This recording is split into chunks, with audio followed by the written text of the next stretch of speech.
Hello. Two things before we get started from one. Due to the nature of this video, I am going to be vaguely talking about sexual stuff. It's not going to be explicit at all. I can promise you that. But this is a warning. That is what it is. And then two, got this mic here because there are washing machines going on, and hopefully I'm going to do my best to make sure that the audio doesn't sound too bad. I'm going to do my best. So there's that. So today we're going to be talking about asexual characters, and this is basically just going to be me rambling, to be honest. I got a bit of a list here. I got a tiny like 3-point list, but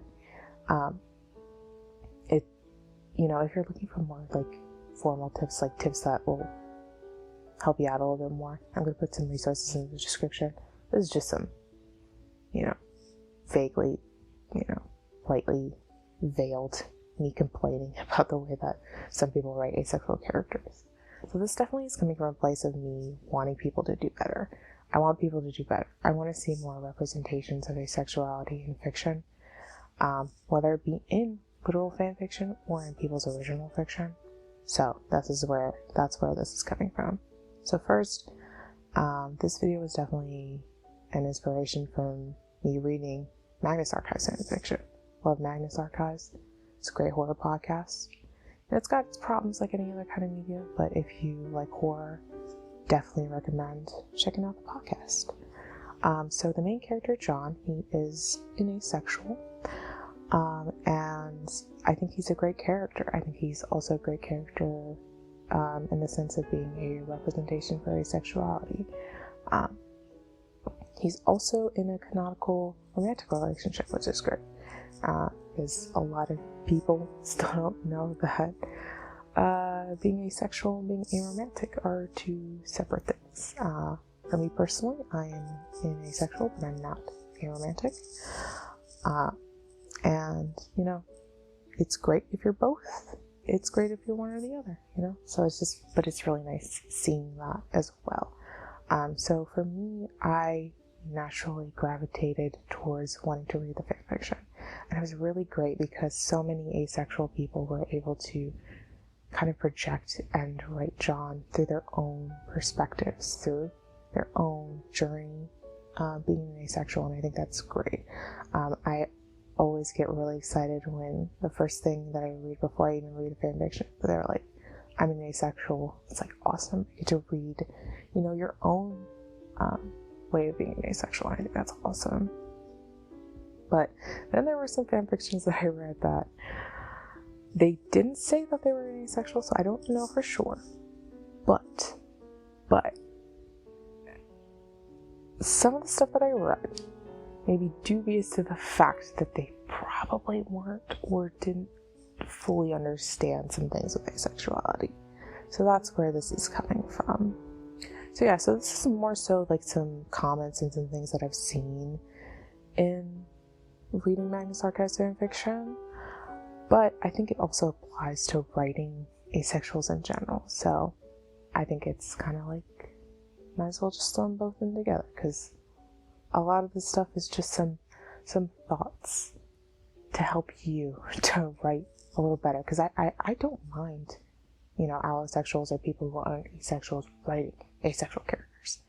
I don't think it's a problem. I just don't think that there's enough representation, that people don't quite grasp the idea of being, asexual and asexuality and how to write it quite yet. So I think this is just kind of help push along, help people to do a little bit better. So first, right off the bat, this is just a normal tip, I think, for anything. Asexuality is not a one-size-fits-all. We're people, And the way that one asexual experiences asexuality is different from another. It's different from another. And it's not so much that I see a problem with it in the fan fiction per se, or the fiction that I have read. It's just, in general, you don't need to write, again, you don't have to write these robotic, super intelligent, kind of stereotypical asexuals. Don't need that anymore. Even though a lot of them are canonically asexuals, it's just people kind of projected the idea of it. And I would say that as like allosexuals usually projected onto it. I know for me personally, I never really saw a lot of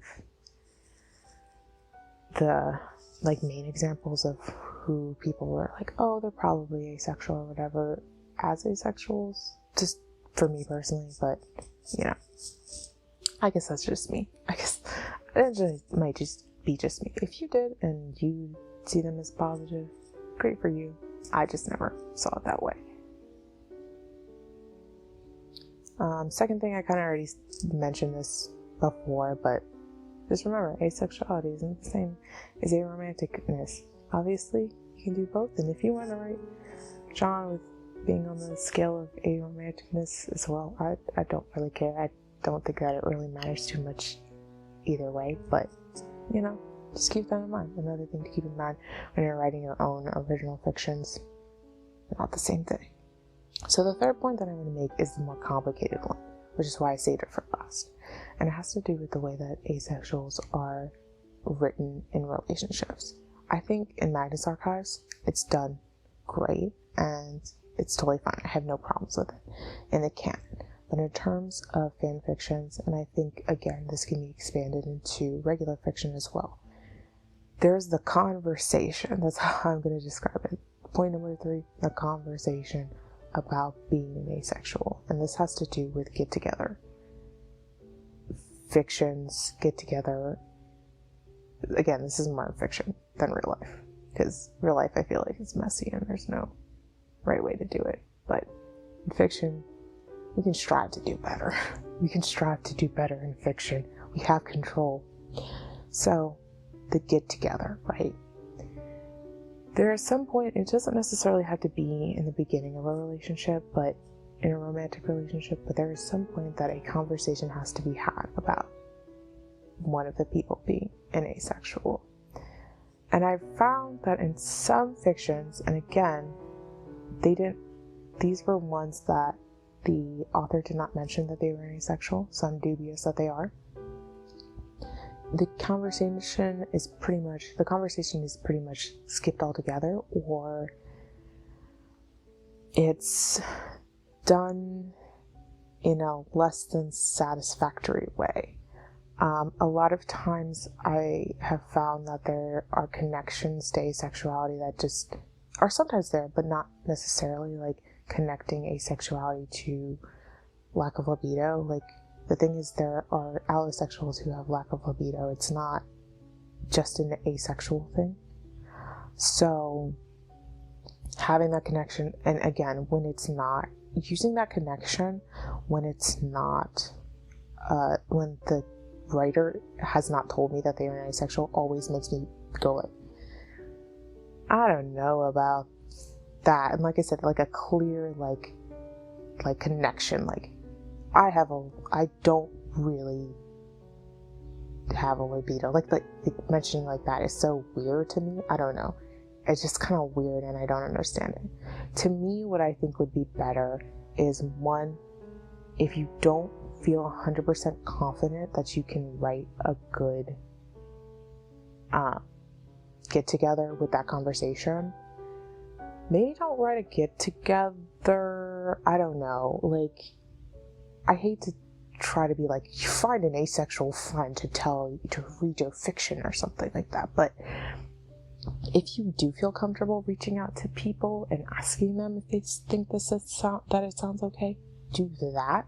I would recommend that. If you're like, I'm 90% confident, or you feel confident enough that you're like, I feel like I could write this, get the perspective of an actual asexual person. I recommend that. And then get the perspective of someone else, because again, there's so many different types of asexuality. There are asexuals who have low libidos, like, that's fine, but sometimes, like I said, sometimes it's just so clinical. It's so clinical sometimes. I'm just like, nah, a lot of times it is just feelings. It's just feelings. You just don't have feelings, and you're just like, You know, sometimes you're just like, about sex, like it's like whatever, you know? And so, yeah, get perspective of an asexual person. Or don't write a get together, fic all together, and just write an established relationship. I'm telling you, like, here's the thing. If you want to write sexual situations for asexuals, you can do that. You don't even have to be asexual to do that. I don't mind it. Here's what you can do. This is the easiest solution. This is the easiest solution that I will give to you. Just write it as an established relationship. If you write it as an established relationship, I'm like, I get it. You've already had the conversation. It's all good. You don't even have to worry about it. You can write whatever you want. To me, I would give no cares in the world. If you wrote it as an established relationship and you put sexual content in it, I don't care. The problem is, again, get-togethers, having the conversation of asexuality, whether it's there or if it's bad or if it's just not there at all. And then getting to the sexual part and being like, and me again, being like, this is weird. Why did you even do it? It's a weird. I don't know what it is and I can't get past it. And I'm like, I don't want to read this anymore. So, establish relationships. If you take one thing away from this, if you're gonna write, specifically, obviously, with more so with fanfictions, if you're gonna write a TMA fanfiction and you're not asexual and you want to write a sexual thing, just write it as an established relationship. Write it as an established relationship. Established relationships. And also, again, the conversation is important if you're gonna write a get together. Just get the perspective of an asexual. Send it to me. I love fanfictions. I'll read it. Let me know. I have my email in my thing. It's alanajanelle@gmail.com. Send it to me. I'll read it. I'll let you know. I'll be your asexual friend who will let you know if it sounds a bit whack. You know, I'll let you know. I'll let you know for real. Anyway, I think that's it for that.